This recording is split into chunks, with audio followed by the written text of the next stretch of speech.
Hello दोस्तों। तो चलिए हम शुरू करते हैं आज का टॉपिक। लास्ट लास्ट टॉपिक में मैंने आपको बताया था quadratic I am sorry completing the square method. और आज हम पढ़ेंगे ये क्वाड्रेटिक फॉर्मूला। इससे क्या होगा, put the value get the result. बहुत आसानी से हमारा क्वाड्रेटिक इक्वेशन सॉल्व हो जाएगा। ये जो हमारा फॉर्मूला है इसको क्या बोलते हैं, इसको हम लोग बोलते हैं क्वाड्रेटिक फॉर्मूला। ठीक है, यहाँ मैं लिख दे रहा हूँ ऊपर। इसको हम लोग बोलते हैं क्वाड्रेटिक फॉर्मूला। ठीक है। तो अब हमें ये देखना है कि क्वाड्रेटिक फॉर्मूला को कहीं कहीं श्रीधाराचार्य रूल भी लिखा होता है, कहीं कहीं कुछ और भी नॉमिनेशंस होते हैं इसके। ठीक है, कहीं कहीं हिंदू फॉर्मूला भी लोग लिखते हैं, अलग अलग बुक्स में अलग अलग नाम है। यहाँ पे एनसीईआरटी में क्वाड्रेटिक फॉर्मूला चूंकि लिखा हुआ है तो हम क्या बोलेंगे, क्वाड्रेटिक फॉर्मूला ही बोलेंगे। ठीक है। तो हालांकि ये फॉर्मूला है कि अगर हमारे पास a x square plus b x plus c equals to zero where a must not equals to zero, अगर ये एक क्वाड्रेटिक इक्वेशन है तो एक्स की हमारी कितनी वैल्यूज होंगी, मतलब जो इस इक्वेशन को सेटिस्फाई करेगा, मतलब एक्स के कितने रूट्स होंगे। ऑब्वियस सी बात है, इसकी डिग्री टू है तो रूट्स भी टू होंगे। तो चूंकि क्वाड्रेटिक इक्वेशन है तो रूट्स भी दो ही होंगे। तो इसके दो रूट्स जो हैं वो कैसे निकालेंगे, उसका एक डायरेक्ट फॉर्मूला है, वो है x equals to minus B plus minus root over वी B square minus 4ac upon 2a। ये जो है ये हमारा एक डायरेक्ट फॉर्मूला है। इसी को फॉर्मूले को हम क्या बोलते हैं, क्वाड्रेटिक फॉर्मूला बोलते हैं। ठीक है। तो बहुत से लोग सोच रहे हैं कि भाई ये आया कहाँ से, ये कैसे आया, नहीं आया, अचानक से मैंने कुछ बता दिया। और हाँ, ध्यान रखना, आपको तुम कहोगे कि इसमें से तो दो रूट्स कैसे आएंगे, तो दो रूट्स ऐसे आएंगे। देखो ये प्लस माइनस जो यहाँ पे लिखा हुआ है ना, ये वाला जो हमने प्लस माइनस लिखा है, ठीक है, इसका मतलब ये है कि x की वैल्यू निकालने के लिए एक बार minus B plus root over B square minus 4ac करेंगे अपॉन 2a, और दूसरी x की दो वैल्यूज होगी, इससे एक वैल्यूज आ जाएगी। लेट्स से कि इससे हमारा जो वैल्यू आएगा उसको हम कह देते हैं कि वो अल्फा आएगा, अल्फा रूट आएगा। ठीक है। और दूसरा जो क्या है, x equals to minus B, ये प्लस वाला साइन लेंगे तो एक रूट आएगा, और ये नीचे माइनस वाला साइन लेंगे तो ये दूसरा रूट आ जाएगा। ठीक है। तो इस चीज़ का ध्यान रखना है कि ऐसे दो रूट्स आएंगे इसके। ठीक है। इसके डेरिवेशंस भी हैं। ये फॉर्मूला कैसे आया, तो ये फॉर्मूला कोई बहुत बड़ा रॉकेट साइंस से नहीं आया। जो हमने लास्ट लेक्चर में कंप्लीटिंग द स्क्वायर मेथड पढ़ा था, ठीक है, उसी कंप्लीटिंग द स्क्वायर मेथड का क्या है, ये रिजल्ट है। ठीक है। उसके अगर हम इस इक्वेशन को कंप्लीटिंग द स्क्वायर मेथड से सॉल्व करें तो हमारा जो फाइनल रिजल्ट जो देगा वो क्या बनेगा, वो ये क्वाड्रेटिक फॉर्मूला बन जाएगा। ठीक है। तो कैसे आया अगर आपको जानना हो तो चलिए मैं बता ही देता हूँ। थोड़ा सा टाइम टेकिंग है, थोड़ा समय लगेगा, लेकिन ये देख लो कैसे आया। ठीक है, तुम्हारे लिए अच्छा रहेगा। इसको वीडियो को पॉज कीजिए और इस फॉर्मूले को एटलीस्ट नोट कीजिए। ठीक है, उसके बाद मैं बताता हूँ कि ये कैसे आता है। हाँ, तो हम देखते हैं कि कैसे आता है वो फॉर्मूला। हमारा इक्वेशन क्या था, मान लो हमारा इक्वेशन है a x square plus b x plus c equals to zero. ठीक है, इसमें ध्यान क्या रखना है, a must not equals to zero. हमें क्या करना है, इसको जो है, ये जो हमारा इक्वेशन है, इक्वेशन का जो एलएचएस है, इसको क्या करना है, कंप्लीटिंग द स्क्वायर मेथड से सॉल्व करने की कोशिश करेंगे। तो कंप्लीटिंग द स्क्वायर मेथड में क्या करते थे कि जो इक्वेशन है उसको या तो ए प्लस बी के होल स्क्वायर के फॉर्म में लाते थे, या फिर ए माइनस बी के होल स्क्वायर के फॉर्म में उसको रिड्यूस करते थे। ठीक है। तो ये इस एलएचएस को ए माइनस बी के होल स्क्वायर के फॉर्म में रिड्यूस करना है। तो सबसे पहले हम क्या करेंगे, इस पूरे इक्वेशन को ए से डिवाइड कर देंगे। ठीक है, डिवाइड कर देंगे, या फिर ये ए कॉमन ले लेंगे। मान लो अगर हमने ये ए कॉमन ले लिया तो अंदर क्या रह जाएगा, एक्स स्क्वायर एक रह जाएगा, यहाँ से ए बाहर निकल गया, यहाँ ए था नहीं लेकिन हमने क्या किया है, कॉमन लिया। मतलब कॉमन लेने का मतलब हमने उस पूरे इक्वेशन को डिवाइड कर दिया। तुम ऐसे भी समझ सकते हो, और कॉमन से नहीं समझ में आ रहा है तो मान लो कि हमने डिवाइड ही कर दिया है। ठीक है, एक बार मल्टीप्लाई कर दिया, एक बार डिवाइड किया, इधर जीरो रह गया। ठीक है, ये ए जो है इस जीरो के साथ आकर के क्या हो जाएगा, डिवाइड में हो जाएगा तो कैंसिल हो जाएगा। तो हमारा क्या बच जाएगा, A B by A into x plus C by A equals to 0। ठीक है, यहाँ तक कोई दिक्कत नहीं होनी चाहिए। अब देखो ये जो है ये तो हमारा ए स्क्वायर का टर्म आ रहा है। ठीक है, तो मान लो कि हमारा ए की वैल्यू ए की जगह पे एक्स स्क्वायर है। ठीक है, इसमें एक्स का टर्म है। ठीक है, इससे हमें किसके फॉर्म में लाना है, 2ab के फॉर्म में लाना होता है। जो एक्स का टर्म होता है उसे हमें 2ab के फॉर्म में कुछ रिड्यूस करना होता है। 2 तो यहाँ है नहीं, तो हम क्या करेंगे, अपनी मर्जी से 2 को मल्टीप्लाई कर देंगे। जब अपनी मर्जी से 2 को मल्टीप्लाई किया है तो एक 2 को डिवाइड भी करना पड़ेगा ताकि इक्वेशन बैलेंस्ड रहे, कोई दिक्कत ना हो। ठीक है, और यहाँ पे b बाय ए हो जाएगा और यहाँ पे x हो जाएगा। अब देखो अगर ये हमारा ए स्क्वायर है तो ये 2 है। ठीक है, ये 2 हो जाएगा और ये वाला जो पूरा टर्म है ये एज अ किसके एक्ट करेगा, ये जो पूरा टर्म है ये एज अ बी एक्ट करेगा। तब तो 2ba। ठीक है, ये x जो है एज अ ए एक्ट कर रहा है, a प्लस बी के होल स्क्वायर पे अगर हम देखें तो ये 2ab आ गया। ठीक है, अब क्या है, अब यहाँ पे देखो हमारे पास b क्या हो गया, b तो अगर इसको हम सॉल्व करेंगे तो ये क्या दे देगा, यहाँ से अगर हम इसको मल्टीप्लाई करेंगे तो ये दे देगा b/2a। ठीक है, तो अब क्या करना है हमें, अब ये करना है कि हमारे पास क्या है, यहाँ पे ऐड करना है अपनी मर्जी से क्या, b/2a का होल स्क्वायर। क्योंकि बी स्क्वायर वाली टर्म अगर ये b की तरह एक्ट कर रहा है तो b/2a का होल स्क्वायर होना चाहिए ताकि हम इसको a प्लस बी के होल स्क्वायर में कन्वर्ट कर सके या रिड्यूस कर सके। तो चूंकि है नहीं वो टर्म तो हम क्या करते हैं, यही काम तो करते हैं हर बार, इसको क्या करते हैं अपनी मर्जी से हम क्या करेंगे, ऐड कर देंगे। ठीक है, तो ये हमने अपनी मर्जी से एक b/2a का स्क्वायर वाला टर्म ऐड कर दिया। जब अपनी मर्जी से ऐड किया है तो इक्वेशन में चेंज ना आए इसके लिए क्या करेंगे, b/2a का जो होल स्क्वायर है इसको अपनी मर्जी से सब्सट्रैक्ट भी करेंगे। ठीक है, ताकि ओवरऑल जो एडिशन हो वो 0 का एडिशन हो। ठीक है, प्लस c/a हो जाएगा, c/a जो कांस्टेंट टर्म है वो एज इट इज रह जाएगा, इक्वल्स टू क्या हो जाएगा, 0 हो जाएगा। ठीक है, यहाँ तक आपको समझ में तो आ ही रहा होगा। ठीक है, ये डैट इम्प्लाइज का साइन है, मतलब इस इक्वेशन को हम एक नए फॉर्म में लिख रहे हैं, कुछ चेंज कुछ नहीं कर रहे हैं हम इक्वेशन में। ठीक है, नेक्स्ट स्टेप में क्या होगा, ये यहाँ जो है ये ए स्क्वायर की तरह एक्ट कर रहा है, ये 2 × b और ये a है तो a2ab की तरह एक्ट कर रहा है, और ये क्या किसकी तरह एक्ट कर रहा है, ये बी स्क्वायर की तरह एक्ट हो रहा है। तो यहाँ से लेके इस पूरे टर्म को, ये वाला जो हमारा यहाँ से लेकर के यहाँ तक वाला टर्म है, क्या हम इसको नेक्स्ट स्टेप में अगर हम लिखना चाहें तो क्या हम लिख सकते हैं x प्लस b/2a का होल स्क्वायर। हाँ जी बताइए, लिख सकते हैं, ज़रा सोचो, 2 मिनट वीडियो को पॉज करो और क्या आप सोचो क्या मैं सही लिख रहा हूँ। तो ये x प्लस b/2a का होल स्क्वायर इसको लिख सकते हैं। ये वाला टर्म है, इसको एज इट इज एक्सपेंड कर देंगे। कैसे एक्सपेंड करेंगे, तो ये b का स्क्वायर b स्क्वायर हो जाएगा माइनस का, और नीचे में 4a आ जाएगा। ठीक है, और ये क्या हो जाएगा प्लस c/a इक्वल्स टू 0। ठीक है, का जो नेक्स्ट स्टेप जो होगा वो हम इस तरफ करने की कोशिश करते हैं। ठीक है, मैं यहाँ पे बीच में लाइनिंग डाल देता हूँ।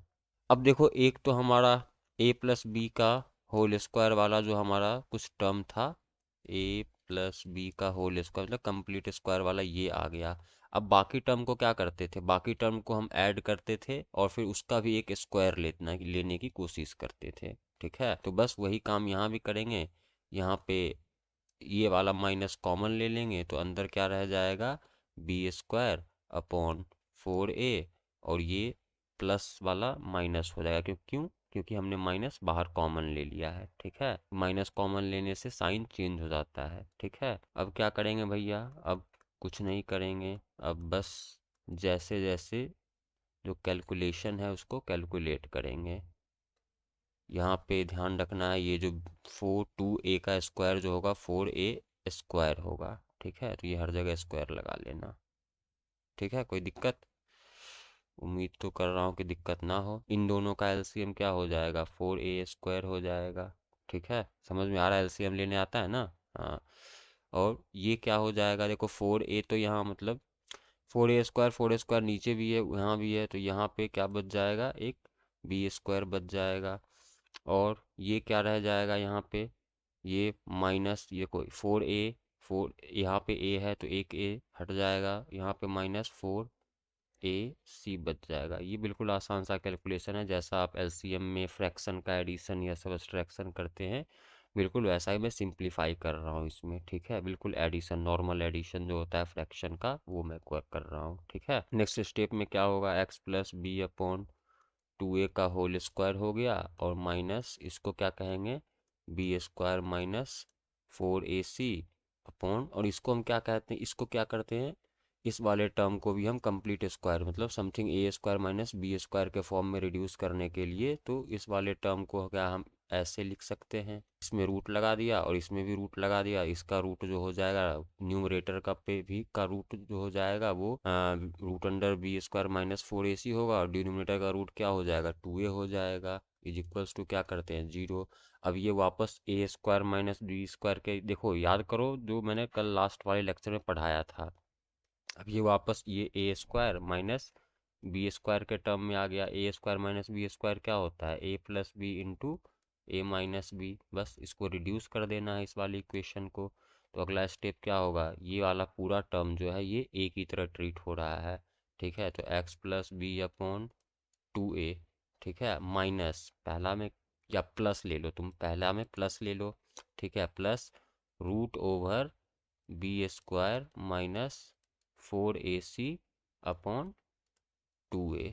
ठीक है, a + b, दूसरा क्या होगा मल्टीप्लाई में a - b, तो a की जगह क्या हमारा है, x + b/2a, और -b मतलब माइनस ऑफ b² - 4ac का √/2a इज इक्वल्स टू क्या हो जाएगा, 0 हो जाएगा।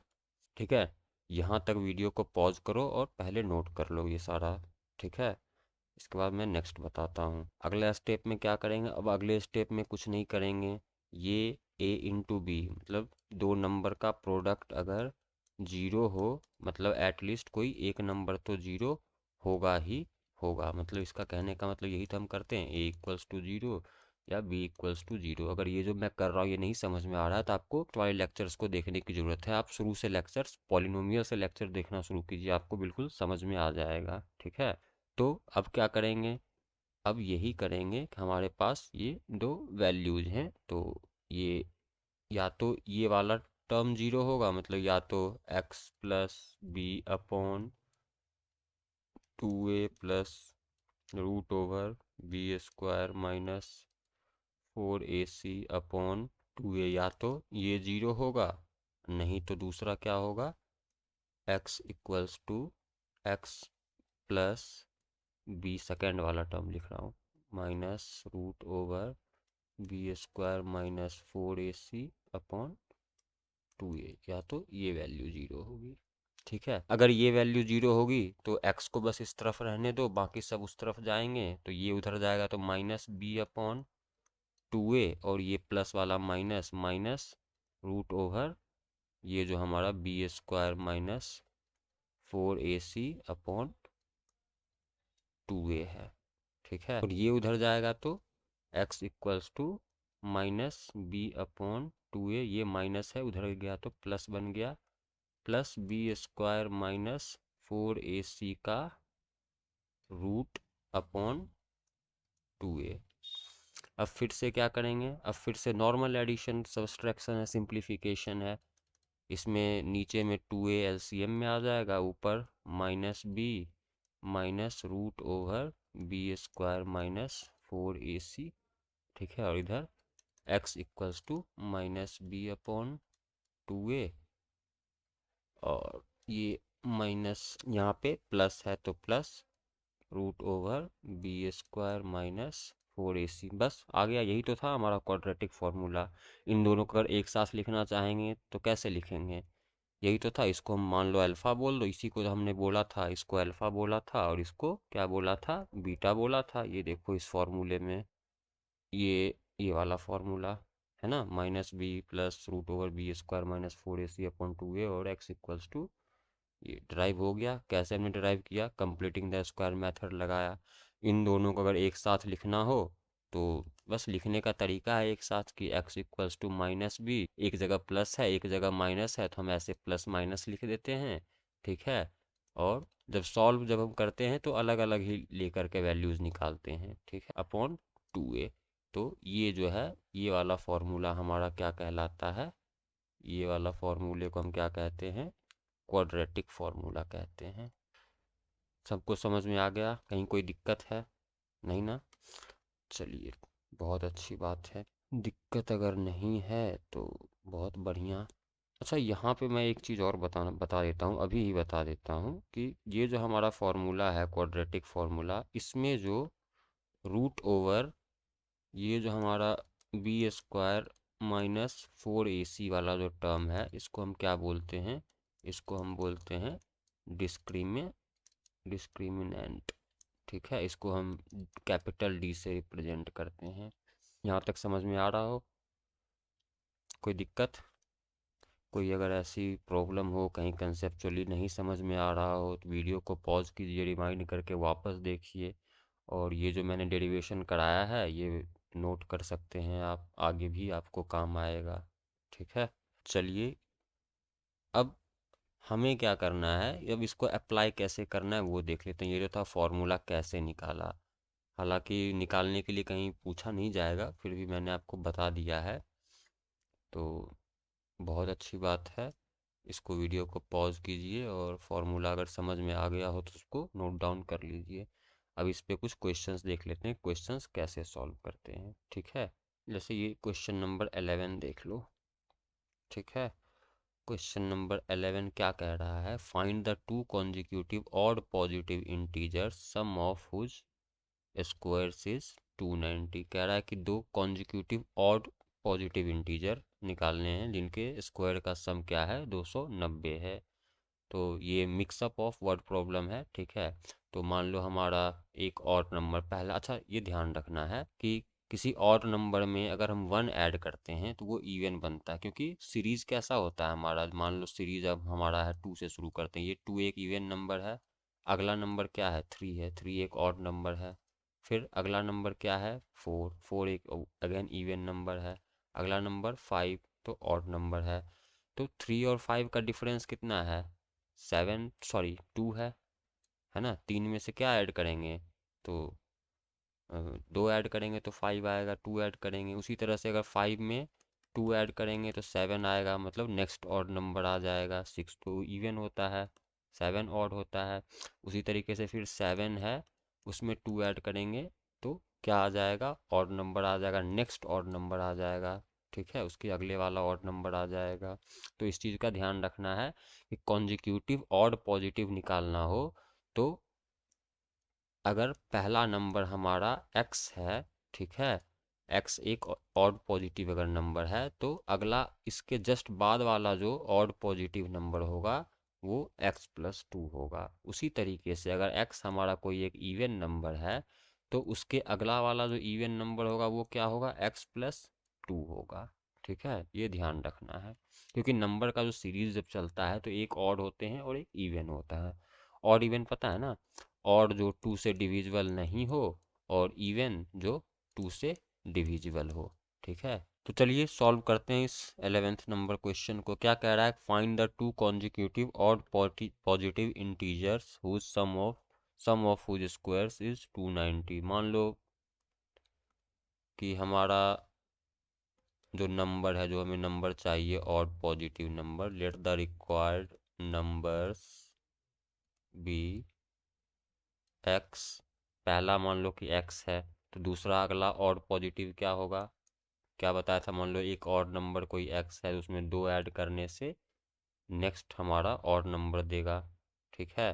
तो अब क्या कह रहा है कि इनके स्क्वायर का जो सम है वो 290 है, मतलब x square into x plus two का होल स्क्वायर इक्वल्स टू 290। अब तो ये एक जनरल क्वाड्रेटिक इक्वेशन बन गया, ठीक है। इसको अगर आप सॉल्व करें तो ये एक्स स्क्वायर आ जाएगा, ये एक्स स्क्वायर प्लस 4 जनरली बस सॉल्व करना है, प्लस 4x इक्वल्स टू 290 हो जाएगा। फिर ये 2x स्क्वायर हो जाएगा, 2x स्क्वायर प्लस 4x, और इसको इधर ले आओ स्टैंडर्ड फॉर्म में लाने के लिए, ठीक है। क्या किया, ये वाला स्टैंडर्ड फॉर्म में इधर ले आया, तो ये प्लस में था, इधर आके माइनस हो गया। बस जनरली अब सॉल्व करना है जैसे हमने पहले भी किया है, ठीक है। ये हो जाएगा 2x स्क्वायर प्लस 4x, और ये बच जाएगा 286, वही माइनस का। एडिशन सब्सट्रैक्शन सिंप्लीफिकेशन कर रहा हूँ। नेक्स्ट स्टेप में हर जगह दो दो है तो दो को कॉमन ले लिया, ठीक है। दो को कॉमन लिया तो यहाँ 2x रह गया, और ये माइनस क्या हो गया 143 हो गया, इक्वल्स टू क्या हो गया 0। ये 2 उधर जाके कट गया, मतलब हमारा फाइनली जो क्वाड्रेटिक इक्वेशन हो गया ये माइनस ये वाला हमारा। इसको हमें सॉल्व करना है, और x की ऐसी वैल्यूज़ हमें, दो वैल्यूज़ हमें निकालने हैं। अब इसको सॉल्व किससे करेंगे, अगर हम इस पे मान लो कि क्या करें, इस पे क्वाड्रेटिक फार्मूला लगाते हैं तो कैसे लगेगा। तो x इक्वल्स टू, अच्छा यहाँ पे ध्यान रख लो, अगर ये हमारा क्वाड्रेटिक इक्वेशन है, अगर ये रिजेंबल करता है, ये सिमिलर टू अगर है a x square plus b x plus c, तो a क्या होता है, x का जो कोफिशियंट होता है उसको क्या कहते हैं, a कहते हैं। तो यहाँ पे x का कोफिशियंट क्या है 1, मतलब a की वैल्यू 1 है, b की वैल्यू कितनी है 2 है, ठीक है। और हमारा ये जो है c की वैल्यू क्या है 143 है, नहीं 143 नहीं, माइनस 143 है, साइन का ध्यान रखना है, ठीक है। बस इसको, और हमारा क्वाड्रेटिक इक्वेशन का जो फार्मूला होता है, क्वाड्रेटिक फार्मूला, वो क्या है minus B plus minus root over B square minus 4ac upon 2a, ठीक है। यही होता है फार्मूला। बस इस फार्मूले में ये वैल्यूज़ डाल दो, आंसर आ जाएंगे। इसके आगे बस सिंपल सा कैलकुलेशन होता है।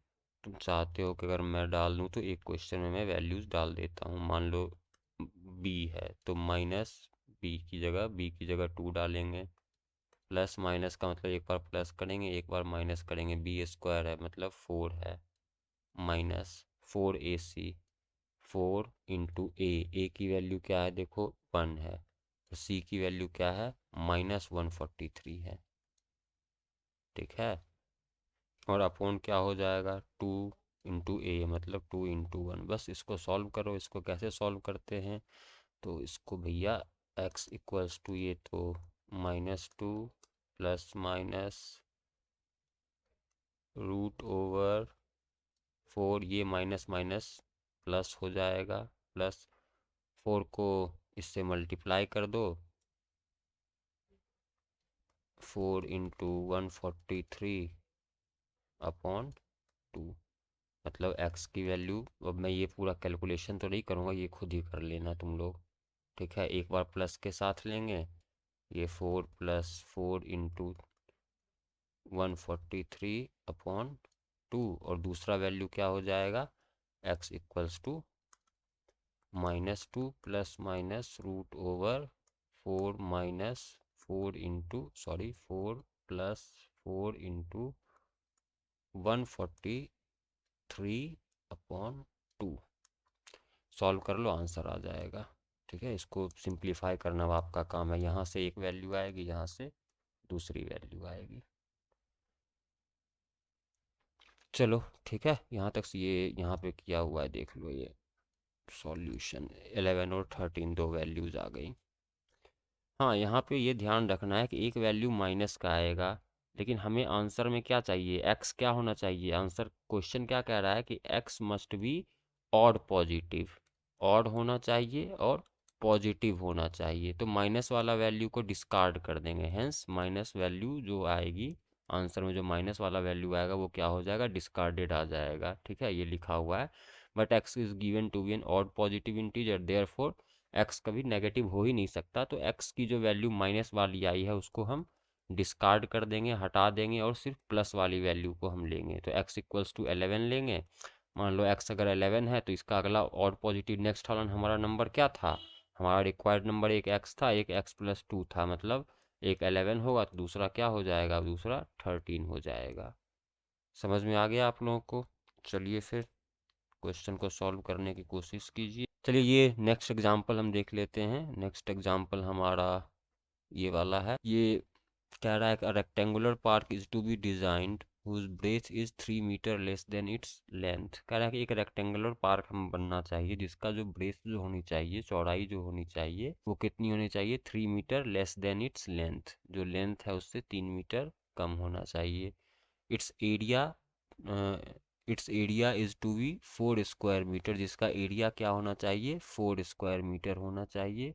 4 square metre more than the area of a park that has already been made in the shape of isosceles triangle whose base and whose base as breadth of the rectangular park and the altitude 12 metre.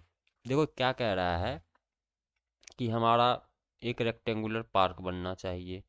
तो चलो भैया, rectangular park बनना चाहिए। Rectangular park में क्या होना चाहिए, breath जो होना चाहिए वो 3 मीटर कम होना चाहिए। मतलब अगर मान लो कि हमारा लेंथ जो है, ठीक है, x है, तो ब्रेथ क्या होना चाहिए, ये जो होनी चाहिए x-3। किसी एक कोई मान लो, या फिर ऐसे भी मान सकते हो कि एक को x मान लिया। अगर मान लो कोई एक चीज़ 3 मीटर कम है, मान लो तुम्हारे पास, तुम दो भाई हो, ठीक है, तुम्हारे पास 3 मीटर कपड़े कम हैं तुम्हारे बड़े भाई से, मतलब तुम्हारे बड़े भाई के पास क्या है, 3 मीटर कपड़े ज़्यादा हैं। तो इसको लिखने का एक तरीका ये भी हो सकता है कि किसी को x+3, एक लेंथ को x+3 मान लो और दूसरे लेंथ को क्या मान लो, x मान लो, ठीक है। तब भी तो डिफरेंस, जो कहने का मतलब जो बेसिक बात है वो ये है कि दोनों में, दोनों तरीके से लिख सकते हैं कि दोनों में डिफरेंस जो होना चाहिए वो कितना होना चाहिए, वो होना चाहिए 3 का। कैलकुलेशंस क्या होता है, माइनस को इसलिए लोग अवॉइड करें, जैसे आप यहाँ पे देख रहे हो इसने प्लस वाला लिया है, माइनस वाला नहीं लिया है आपकी बुक में।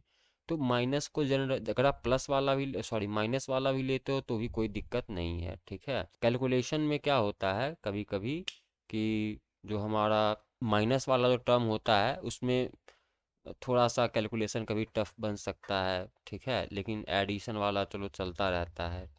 तो इसलिए लोग एडिशन ज़्यादा प्रेफर करते हैं ताकि कैलकुलेशन थोड़ा सा आसान पड़े। आपकी मर्ज़ी, आप माइनस करके लो या आप प्लस करके लो। मतलब कहने का मतलब, अगर ये x मानोगे इसको, तो इसको x-3 मान लेना, या इसको अगर x मान रहे हो तो इसको x+3 मान लो, ठीक है। तो यहाँ तक समझ में आ गया, ये हमारा क्या बनना चाहिए, ये हमारा रेक्टेंगुलर पार्क बनना चाहिए, ठीक है। इसका एरिया कह रहा है कितना होना चाहिए, ठीक है। देखो यहाँ पे लिखा हुआ है इट्स एरिया मस्ट बी, ठीक है, कितना होना चाहिए, 4 square metres more than the area of the park. कह रहा है 4 स्क्वायर मीटर ज़्यादा होना चाहिए, किससे, एरिया ऑफ पार्क, जो कि एरिया ऑफ ट्रायंगुलर पार्क लिख लो, ठीक है, जो आइसोसेलेस ट्रायंगल का जो पार्क का एरिया बन रहा है, ठीक है, वो कौन कहाँ पे बन रहा है, जो कि इसके बेस पे बन रहा है। तो बेस हमारा ये है, ठीक है। यहाँ पे एक पार्क बन रहा है आइसोसेलेस ट्रायंगल का, और क्या कह रहा है कि इसका जो ऑल्टीट्यूड है, ठीक है, मतलब इसकी जो हाइट है वो कितनी है, 12 मीटर। मतलब इस वाले पार्क का एरिया इस वाले पार्क के एरिया से 4 स्क्वायर मीटर ज़्यादा होना चाहिए, ठीक है।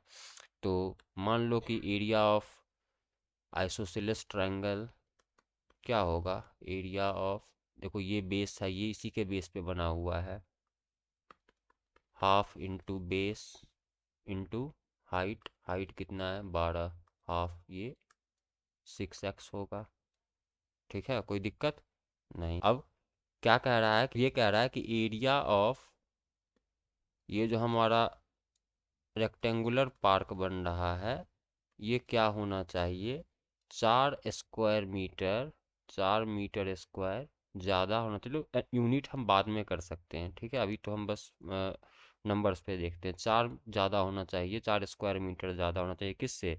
Area of triangular park, triangular park, ठीक है। तो एरिया ऑफ रेक्टेंगुलर पार्क क्या होगा? ये तो लेंथ इंटू ब्रेथ हो जाएगा, मतलब एक्स इंटू एक्स प्लस 3 हो जाएगा। ये कितना होना चाहिए? ये 4 ज़्यादा होना चाहिए किससे? हमारे ट्रायंगुलर पार्क से। मतलब ट्रायंगुलर पार्क का एरिया कितना आया था? ये ट्रायंगुलर पार्क का एरिया आया था 6x, तो 4 ज़्यादा होना चाहिए 6x से। ये हमारा बन गया क्वाड्रेटिक। बस इसके आगे तो क्वाड्रेटिक का खेल है पूरा, ठीक है। इसका जो होगा ये x into x x square हो जाएगा, ये +3x, ये 6x इधर आएगा तो -6x, ये 4 इधर आएगा तो -4 इक्वल्स टू 0, और x square minus 3x -4 equals to ये 0 हो गया। ये क्वाड्रेटिक हो गया इसका। बस क्वाड्रेटिक फार्मूला से इसको आगे सॉल्व कर लो, x की वैल्यूज आ जाएगी, आंसर आ जाएगा, ठीक है। ये रहा x की वैल्यू क्या आई, या तो 4 आई या -1 आई। मतलब इसको अगर सॉल्व करोगे तो x की वैल्यू एक तो 4 आएगी, और दूसरा जो x का वैल्यू आएगा वो -1 आएगा। -1 क्या होगा? इसको डिस्कार्ड कर देंगे। इसको क्या करेंगे? इस वैल्यू को डिस्कार्डेड। क्यों डिस्कार्ड करेंगे? क्योंकि लेंथ कांट भी, लेंथ कभी किसी को सुना है कपड़ा 1 मीटर हो सकता है, 2 मीटर लेंथ का हो सकता है, 3 मीटर का हो सकता है, -1 मीटर का कैसे होगा? 0 हो सकता है, कुछ नहीं है तो 0 है। किसी भी मान लो हमारे पास जो मटेरियलिस्टिक थिंग है उसकी लेंथ कभी नेगेटिव हो नहीं सकती, तो क्यों इसलिए ये जो नेगेटिव वैल्यू आएगी इसको क्या करेंगे? इसको हम डिस्कार्ड कर देंगे और कहेंगे कि hence it is discarded because length can't be negative. Length क्या नहीं हो सकता है? नेगेटिव नहीं हो सकता। अब एक्स की वैल्यू आ गई, वहाँ पे पुट कर दो, लेंथ और ब्रेथ आ जाएगा तुम्हारा, ठीक है। तो ये रहा ब्रेथ ऑफ पार्क क्या बनेगा? 4 मीटर, और लेंथ क्या होगा? 7। और ये वैल्यू क्या होगा? एक्सेप्टेड होगा। ये एक्सेप्टेड वैल्यू है।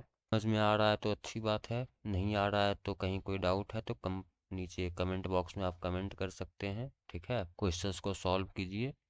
ये कह रहा है find the roots of the following equation. इन इक्वेशंस के रूट्स निकालने, कुछ नहीं करना है, इसको जनरली जो जैसा दिया हुआ है इसको सॉल्व करना है, इसको जनरल फॉर्म में लाना है। मतलब ax² + bx + c equals to 0 करना है। मतलब RHS को 0 कर देना है, RHS को 0 करना है, a b c की वैल्यू निकालनी है, और क्या करना है?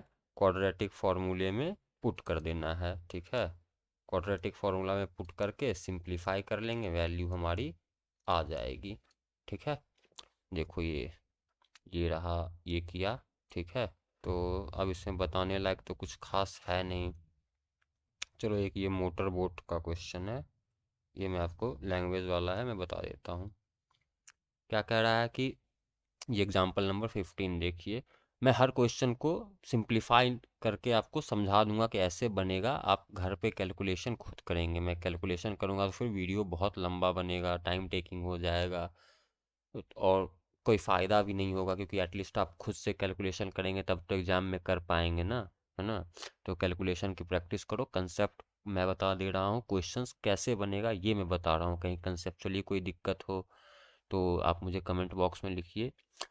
पिछले वीडियोस अगर आपने नहीं देखे हैं तो ये वीडियो शायद नहीं समझ में आ रहा होगा, तो पहले जा कर के फर्स्ट वीडियो पॉलिनोमियल से देखना शुरू करो, सारे वीडियोस को देखो 1 बाय 1, ठीक है, तो उसके बाद ही समझ में आएगा।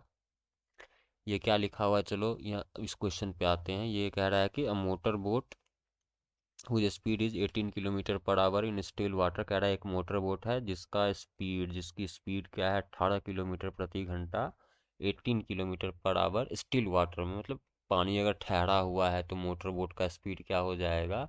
18 km/h। Takes 1 hour more to go 24 kilometre upstream. कह रहा है कि then to return to the downstream in the same pool. कह रहा है कि जब वो अप स्ट्रीम जा रहा है, ठीक है, तो अप स्ट्रीम जब वो जा रहा है तो 1 घंटा ज़्यादा ले रहा है किससे? डाउन स्ट्रीम से, ठीक है। अच्छा मान लो, तो हमें क्या निकालना है? Find the speed of the stream. तो मान लो कि स्पीड ऑफ द स्ट्रीम क्या है? x है, ठीक है। हमें क्या मानना है? हम क्या कह रहे हैं कि मान लो कि स्पीड जो है स्ट्रीम की, जो हमें निकालना है उसको तो हम x मान लेते हैं। ठीक है, स्पीड ऑफ ये ऑफ स्ट्रीम बी x, मतलब धारा का जो रफ्तार है, जो पानी का जो बहाव है, ठीक है, वो x रफ्तार से पानी बह रहा है। ठीक है, तो अगर मान लो क्या कह रहा है कि 18 किलोमीटर पर आवर की रफ्तार से अगर मोटर बोट चल रहा है, तो जब अप स्ट्रीम जाएगा मोटर बोट, मतलब धारा के विपरीत जाएगा, ठीक है, अगेंस्ट द स्ट्रीम जाएगा। ये सब आपने पहले भी पढ़ा हुआ होगा छोटे क्लासेस में, नाइन्थ में पढ़ा होगा शायद, नाइन्थ एट्थ में, कि जब अप स्ट्रीम जाता है तो अगर धारा की स्पीड मान लो 10 किलोमीटर है, ठीक है, या 5 किलोमीटर है, बोट की स्पीड 10 किलोमीटर है, अगर वो अगेंस्ट द स्ट्रीम, मान लो स्ट्रीम इधर है, ठीक है, और बोट भी, बोट क्या कर रहा है, अपोजिट डायरेक्शन से आ रहा है, मतलब इस डायरेक्शन से आ रहा है, तो जो रिजल्टेंट स्पीड जो होगा वो क्या होता है, घट जाता है, 10 - 5 होगा। ठीक है, जो इफ़ेक्टिव स्पीड जो होगा बोट का वो 10 - 5 होगा। लेकिन वही अगर धारा भी इधर चल रही है और बोट भी इधर जा रहा है, ठीक है, तो इस केस में क्या होगा, दोनों स्पीड प्लस हो जाएंगे। ठीक है, तो जब अप स्ट्रीम जाएगा तो क्या हो जाएगा, 18 में से धारा का स्पीड कम हो जाएगा, तो ये हो गया स्पीड ऑफ बोट।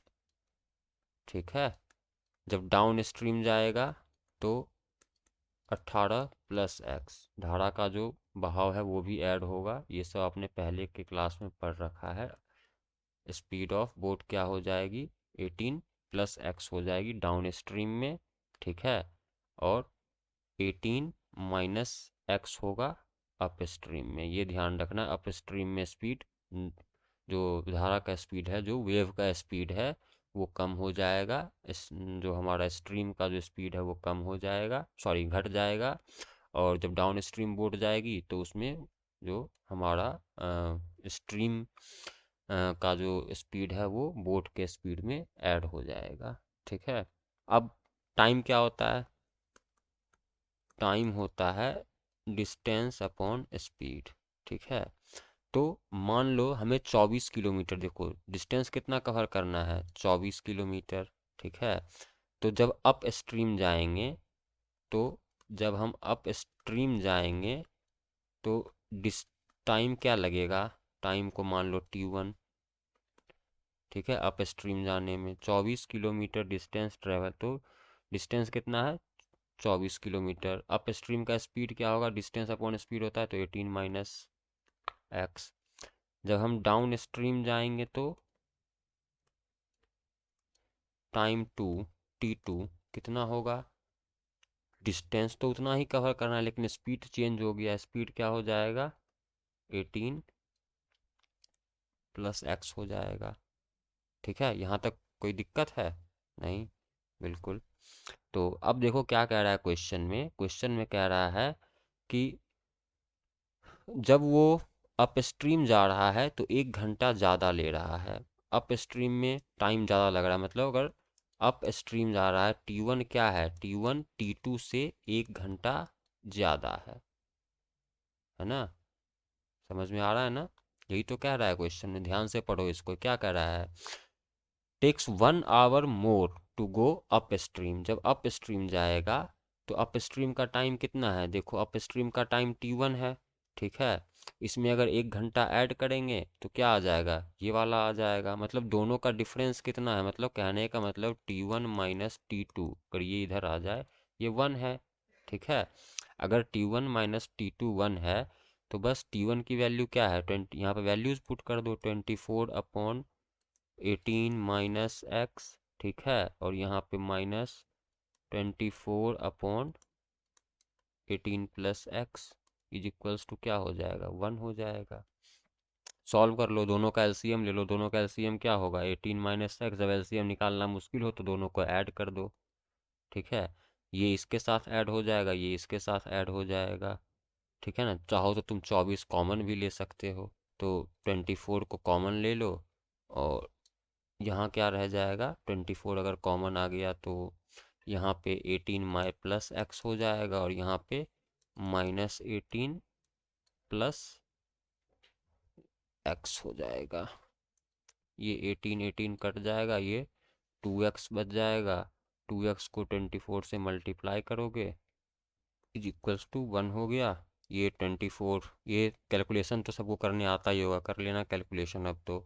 ये 48x हो जाएगा, और ये इक्वल्स टू 1, और ये डिवीजन में 18 का स्क्वायर कितना होता है, 324 होता है, और माइनस एक्स स्क्वायर, ए स्क्वायर माइनस बी स्क्वायर, ये इसको वापस क्रॉस मल्टीप्लाई कर लो तो 48x हो जाएगा equals to 324 minus x square. इस सब को इधर लेके आ जाओ तो एक्स स्क्वायर प्लस का हो जाएगा, प्लस 48x हो जाएगा माइनस 324 इक्वल्स टू 0। इसके आगे तो क्वाड्रेटिक फॉर्मूले में वैल्यूज पुट करो, आंसर ले आओ, ठीक है। इसका आंसर ये देखो, ये आएगा। एक नेगेटिव वाला आएगा तो नेगेटिव वैल्यू को डिस्कार्ड कर देंगे, क्योंकि स्पीड कभी भी नेगेटिव नहीं हो सकती है, ठीक है। तो पॉजिटिव वैल्यू को एक्सेप्ट करेंगे, बस। ये देखो लिखा हुआ है, since x is the speed of the stream it can not be negative, so we ignore the root x equals to -54 and therefore x equals to 6 gives the speed of the stream as 6 kilometre per hour. बस solve कर लो, आगे तो calculation करना है, बाकी सब कुछ तो मैंने बता दिया है। तो बस यही है, जैसा वहाँ हुआ है इन सारे इक्वेशंस को सॉल्व करने की कोशिश करो, एक्सरसाइज बनाओ। आधे एक्सरसाइज तो मैंने लास्ट वीडियो लेक्चर में ही डिस्कस कर लिए थे, ठीक है। ये सारे क्वेश्चंस और जितने सारे क्वेश्चंस है सबको क्वाड्रेटिक फॉर्मूले से सॉल्व करने की कोशिश करो। और किसी क्वेश्चन में कोई डाउट हो तो कमेंट बॉक्स में लिख दो। कंसेप्चुअली इससे ज़्यादा कुछ पढ़ना है नहीं इस चैप्टर में। अगला एक चैप्टर हमारा लास्ट जो टॉपिक जो है, चैप्टर तो नहीं कहेंगे, टॉपिक जो है वो हमारा ये नेचर ऑफ रूट्स रह गया है। ये ज़्यादा टाइम टेकिंग नहीं है, आराम से हो जाएगा। कंसेप्ट यही एक रह गया है। इन सब में जैसे मैंने एग्जांपल्स में बताएं बिल्कुल वैसे वर्ड प्रॉब्लम से आप कीजिए। कहीं कोई दिक्कत हो तो, जिस क्वेश्चन में दिक्कत हो आप कमेंट बॉक्स में डालिए, या फिर टेलीग्राम लिंक मैं डाल दूंगा, अपना क्वेश्चन टेलीग्राम पे भी डाल सकते हैं। टाइम मिलेगा तो मैं कोशिश करूंगा कि मैं इसको सॉल्व करके आपको भेज दूं। ये वाला जो हमारा लास्ट टॉपिक रह गया नेचर ऑफ रूट्स, ये हम पढ़ेंगे नेक्स्ट लेक्चर में, ठीक है। समझ में आया है तो अच्छी बात, नहीं समझ में आया है तो फिर वापस कमेंट कीजिए, ठीक है। और वीडियो अच्छा लगा हो तो लाइक शेयर सब्सक्राइब करो भाई, लाइक शेयर और सब्सक्राइब कीजिए। चलिए मिलते हैं फिर नेक्स्ट वीडियो में, ठीक है। चलो बाय।